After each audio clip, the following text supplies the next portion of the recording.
সম্প্রতি একটি ভিডিও দেখলাম। ভিডিওটিতে একটি ছোট্ট মেয়ে বিড়ালের মতো মিয়াও করছে। নাম কি? বিড়ালের মতো আচরণ করছে। এটি দেখে অনেকেই ভাবছে মেয়েটির রেবিজ হয়েছে, কিন্তু সত্যি কি তাই? বিজ্ঞান আসলে কি বলে, চলুন দেখি। রেবিস হলো রেবিস ভাইরাস দ্বারা সৃষ্ট এক ধরনের একিউট ভাইরাল এনসেফালোমাইলাইটিস। অর্থাৎ এই ভাইরাসটি মানুষের নার্ভাস সিস্টেমকে আক্রমণ করে, একই সাথে ব্রেইনে ইনফ্লামেশন সৃষ্টি করে এবং একটা সময় নিউরোলজিক্যাল ডিসফাংশন সৃষ্টি হয়। আক্রান্ত প্রাণীর লালা, কামড় বা আঁচড়ের মাধ্যমে মানুষের শরীরে প্রবেশ করে। এই ভাইরাসটি যখন মানুষের সেন্ট্রাল নার্ভাস সিস্টেমে গিয়ে পৌঁছায়, ঠিক তখনই অ্যাকচুয়াল লক্ষণগুলো প্রকাশ পায়।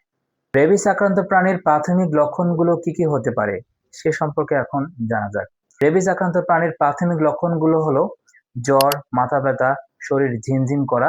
এগুলো প্রাথমিক পর্যায়ে দেখা যেতে পারে। পরবর্তীতে নিউরোলজিক্যাল সমস্যা হতে পারে, যেমন অস্থিরতা, হ্যালুসিনেশন, কনফিউশন, এরকম সমস্যা হতে পারে। রেবিস আক্রান্ত প্রাণীর সব থেকে প্রমিনেন্ট ক্যারেক্টারিস্টিক্স বা লক্ষণ হলো হাইড্রোফোবিয়া। হাইড্রোফোবিয়া অর্থাৎ পানি দেখে এই প্রাণীটি ভয় পাবে, অর্থাৎ পানি যদি তাকে খেতে দেওয়া হয় তাহলে পানি খেতে পারবে না বা পানি গিলতে পারবে না। পানি দেখে সে অনেক ভয় পাবে। একই সাথে আরেকটি লক্ষণ হচ্ছে অ্যারোফোবিয়া, অর্থাৎ সামান্য বাতাসে সে অস্থির বা অস্থিরতা প্রকাশ করবে, তার মধ্যে অনেক অস্থিরতা দেখা যাবে। এই সমস্যাটি তার প্রধান লক্ষণ হিসেবে গণ্য হবে। গবেষণায় দেখা গেছে যে 4টি লক্ষণকে আমরা রেবিসের লক্ষণ হিসেবে ধরে নিব, এবং এই 4টি লক্ষণ যদি আমরা দেখতে পাই তাহলে আমরা মোটামুটি ধরে নিতে পারি যে এর রেবিস রয়েছে এবং এর দ্রুত টেস্ট করা প্রয়োজন।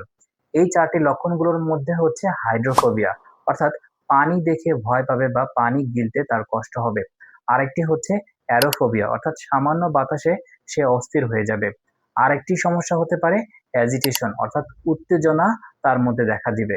এবং আরেকটি সমস্যা হচ্ছে নিউরোলজিক্যাল ডিসফাংশন, অর্থাৎ নিউরোলজিক্যাল সমস্যা দেখা দিতে পারে। একই সাথে স্যালাইভেশন হতে পারে।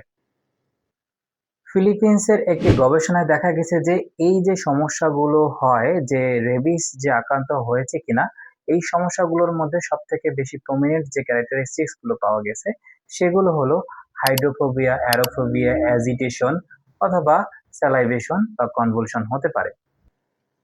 চীনের একটি গবেষণায় 1677 জন রোগীর উপর পরীক্ষা করা হয়, এবং এই পরীক্ষায় দেখা যায় যে এই ক্যারেক্টারিস্টিক্স গুলো, অর্থাৎ রেবিসের যে ক্যারেক্টারিস্টিক্স গুলো আমি বললাম, সেই ক্যারেক্টারিস্টিক্স গুলোর মধ্যে সব থেকে প্রমিনেন্ট যে ক্যারেক্টারিস্টিক্স গুলো আমরা দেখি সেগুলো হলো হাইড্রোফোবিয়া, অ্যারোফোবিয়া, অ্যাজিটেশন, স্যালাইভেশন অথবা মেন্টাল ডিসঅর্ডার। এই সমস্যাগুলো সব থেকে বেশি দেখা যায়। বাংলাদেশেও 2006 সাল থেকে 2018 সালের মধ্যে যে সমস্ত গবেষণা হয়েছে সেই গবেষণাগুলো আমরা পেয়েছি যে এখানেও হাইড্রোফোবিয়া এবং অ্যারোফোবিয়া, এই যে দুইটি ক্যারেক্টারিস্টিক্সকে আমরা প্রধান লক্ষণ হিসেবে ধরতে পেরেছি। এবার আসি, ছোট্ট মেয়েটি যে বিড়ালের মতো মিয়াও করছে এবং বিড়ালের মতো আচরণ করছে, এটি আসলে রেবিস আক্রান্ত প্রাণীর প্রধান ক্যারেক্টারিস্টিক্স নয়।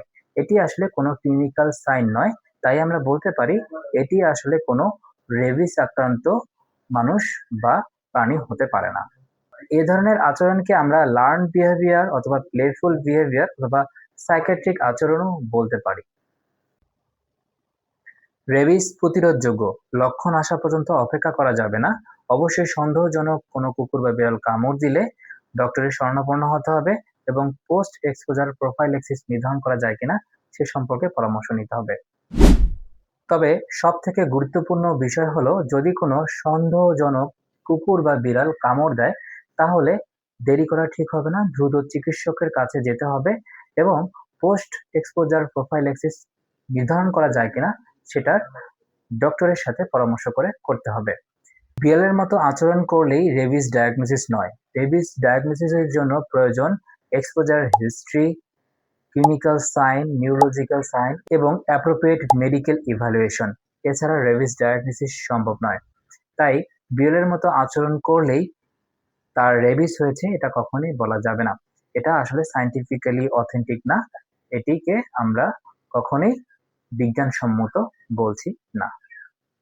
সবাই ভালো থাকবেন, সুস্থ থাকবেন।